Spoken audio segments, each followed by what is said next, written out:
I met my wife, we'll call her Sue, in college. We were both 18 at the time. We hit it off as soon as we went on our first date, and were spewing "I love you" within weeks of us dating. She kind of pursued me, but I was glad as hell that she did.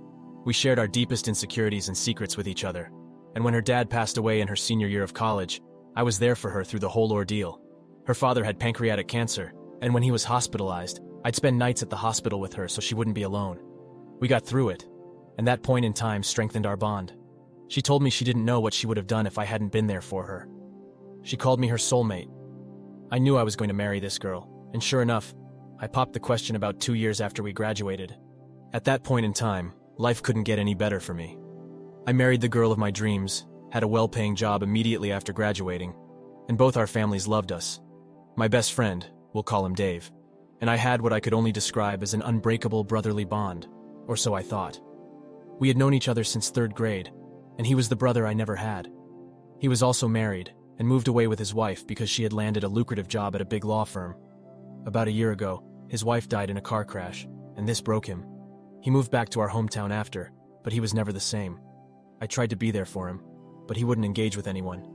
No one understood the pain he was going through, so I asked my wife if she could talk to him, seeing as she had also lost a loved one, and that maybe Dave could relate better with someone who went through something similar. Yes, I know now that this was a huge mistake. We'd pay him visits daily. She would spend hours on end at his place even without me there. They were going on hikes together, watching movies and not inviting me, grabbing lunch, all things couples do. Now, obviously, this was far more interaction than I had intended for them to have, and it did make me uncomfortable, but Dave was doing much better from it. It's important to say that Dave and Sue never liked each other before all this happened. This is because Sue always thought he was a douche. Before he married his wife, Dave was bouncing from relationship to relationship, and even after he got with his deceased wife, he constantly cheated on her.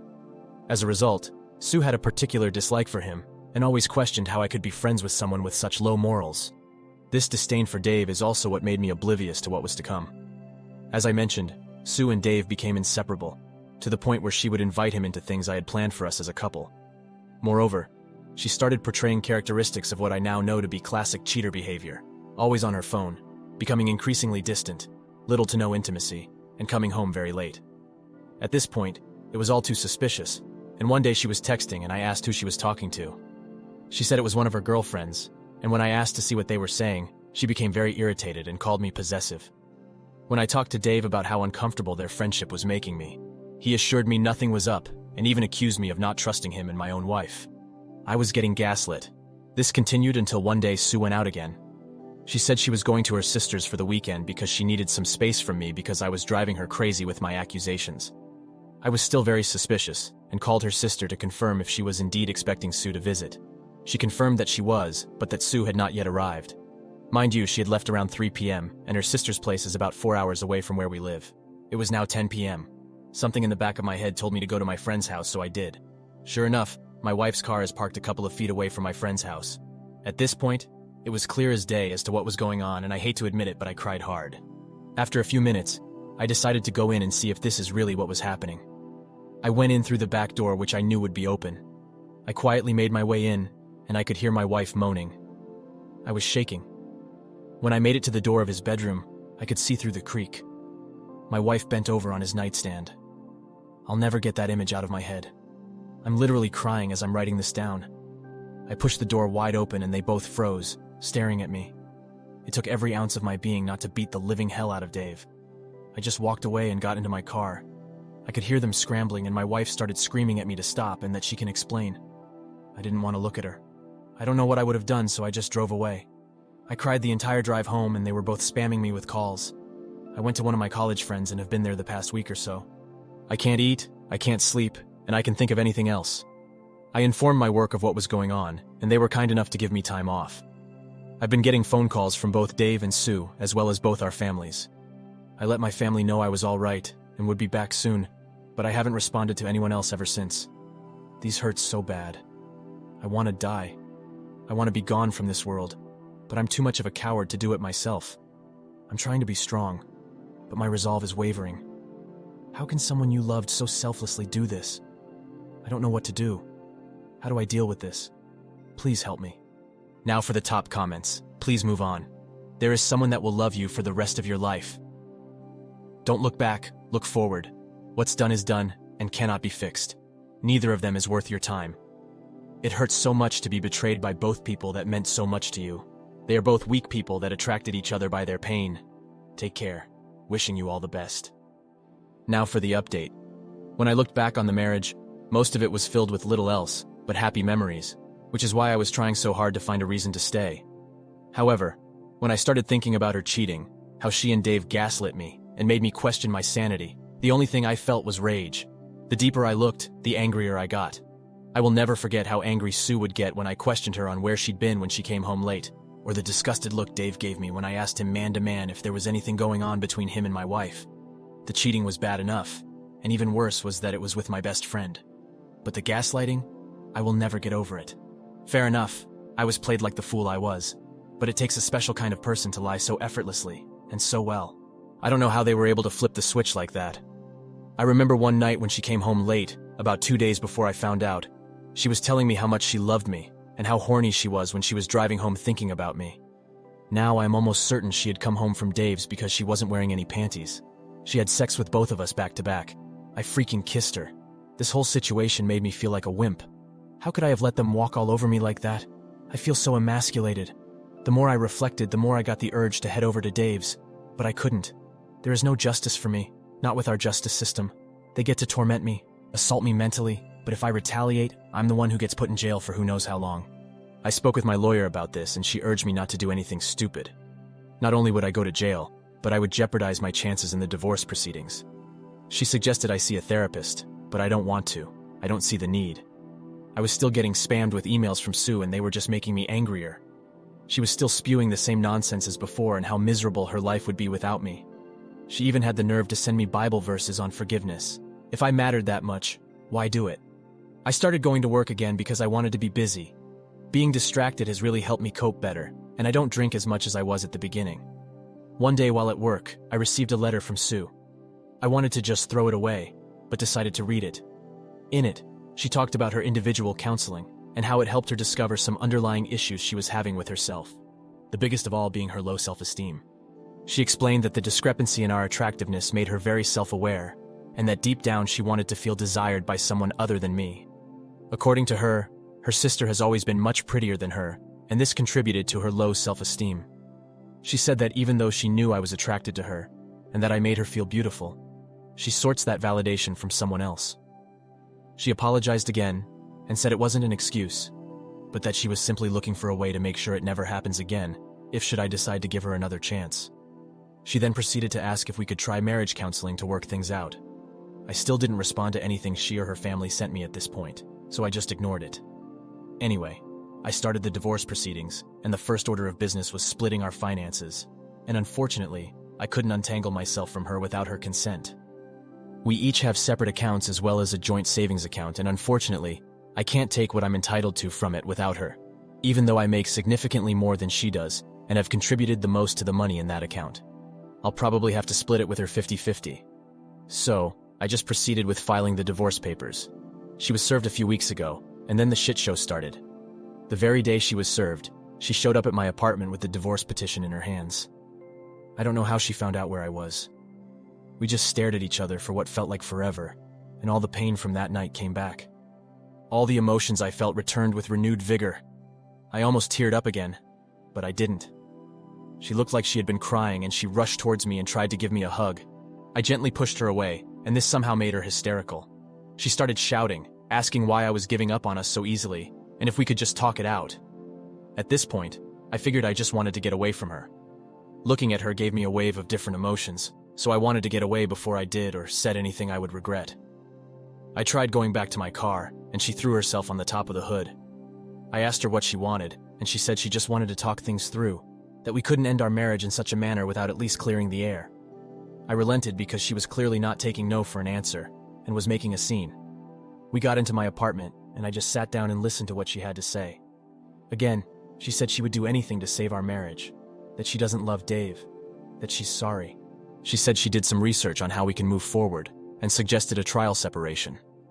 In this separation, she said I could date whoever I wanted, but that I should hold off on the divorce, and at the very least give her the chance to mend our friendship, and then our relationship as husband and wife. She suggested a lot of other crazy stuff like a one-sided open marriage in my favor, tried showing me stories of other couples who have survived infidelity, and even suggested that we should just move to a different state or even a different country, just the two of us. That part kind of hurt me because we had spoken about moving and starting our family not too long before all this shit happened. When she was done, we just sat there in silence, again just staring at each other. And then I asked her why. Why him? Why cheat on me with him, and then come back only after I caught her? She started sobbing really hard when I asked these questions. She said she felt really guilty even during the acts, but that she didn't know how to stop, that she was so deep in the affair that he didn't think of the consequences and what she was going to lose. She said that the counseling made her realize that she probably would have cheated on me at some point, if not with Dave, then with someone else. This was supposedly because of the same underlying issues that she was unaware of. I asked her if she loved Dave, and she promised me she didn't love him, that they haven't spoken since I left, and that she doesn't even know where he is now, that she loved only me and would do anything to make up for what she has done to us. I asked her if she had ever cheated on me before all of this, and she swore on her dead father that this was the first and last time. I asked her who else knew about her and Dave. She hesitated and said only her sister, but that she only knew about it a few days before I found out, and that she implored her to end it and come clean to me. I also asked her why she was begging, why she didn't just leave to be with Dave. I asked her if she was only doing this because she felt like it was the right thing to do, and not because she actually wanted to be with me. She answered saying that she was doing it because she loves me, and because she knows she made some horrible choices. We talked for a long time. A lot of crying on her end, but not for me. I had cried enough when I first found out, and didn't have any more tears to shed over this. Then I asked her if there was anything else she wanted to tell me, if there was anything else she was keeping secret. She started sobbing again and asked me not to get angry.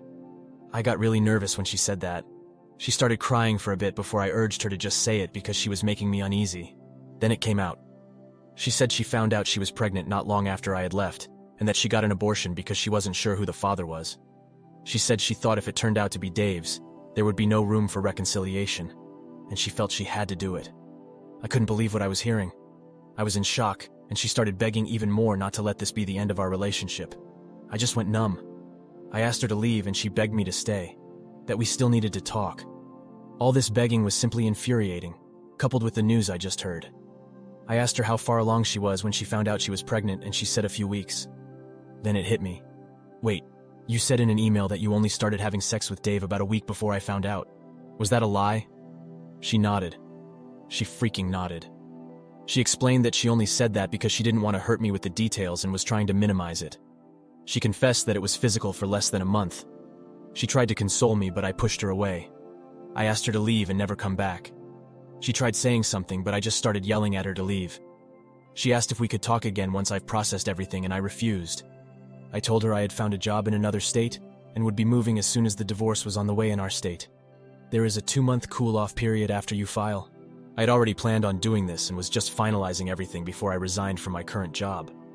I had already given my boss a notice at that point. When she heard this, it was more of the same cry and pleading like before. I told her to leave or I would call the police. She reluctantly left, and I just lay on the floor wondering where I went wrong. How did my marriage get to this point in such a short period of time? I just couldn't understand it. I was somewhat sure of the divorce before, but after she and I spoke, I was now sure of my decision than ever before. I ignored all efforts on Sue's end for contact again. However, a few days ago, this was on Thursday, I received a phone call from my mom that Sue was in the hospital. Apparently, she was hospitalized for a drug overdose. This all felt like a nightmare. I still don't know how to process all of this. Why is all of this happening? I visited Sue in the hospital and she seemed to be okay, but she was checked into a psych ward. That's where things are at now. I still have no idea why she would do this, and the time I visited her, she was asleep. It hurts because I still love her, and right now, I'm just happy she's okay. I haven't been thinking of the divorce given what's going on right now. How do I even proceed? There's probably a lot of important details I'm leaving out, but adding them will just make this unbearably long. I just need suggestions on what I should do. Now for the top comments. I feel she overdosed intentionally to get your attention. Proceed with the divorce and go for counseling for your own well-being. Don't allow anyone to guilt trip you about forgiveness. Focus on cutting ties and healing. Wish you all the best. Continue with the divorce. You'll never be able to trust her. You'll never receive anything but pain from her. You didn't do this, she did. Move on. Save your life and find someone that will love you how you deserve. Good luck and God bless. Experience. Continue with your plans. Do not change anything and do not try to help her get better. Only see her when lawyers are present. If she has things at the house she needs to get, have someone else there. You find something else to do at that time. I promise you she will try to guilt you into taking her back. Her actions are not your responsibility. You did not cause her to do anything. She made a bad decision, affair, and she thinks making more poor decisions will bring you back to rescue her. Don't let it. Continue with the divorce, start your new job, and go no contact with her. You will never be able to trust her again. What happens the next time she feels insecure? Will she cheat again to make herself feel better? She has mental issues she needs to work on. Don't let anyone guilt you into staying. You're on the right path by divorcing her. What she and your best mate did was totally unforgivable. They both lied directly to your face, and she deliberately made you her cuckold. No amount of marriage guidance can see you through this nightmare. Trying to offer her own low self-esteem as the cause of the infidelity is laughable. Also, now having the knowledge that she could have murdered your unborn child is another no thanks to any reconciliation, although the odds are it was your mate's. Stay strong. Thank you all for taking the time to listen to today's story. Please like, share, and subscribe if you haven't already. Stay tuned, and I'll see you in the next one. Peace.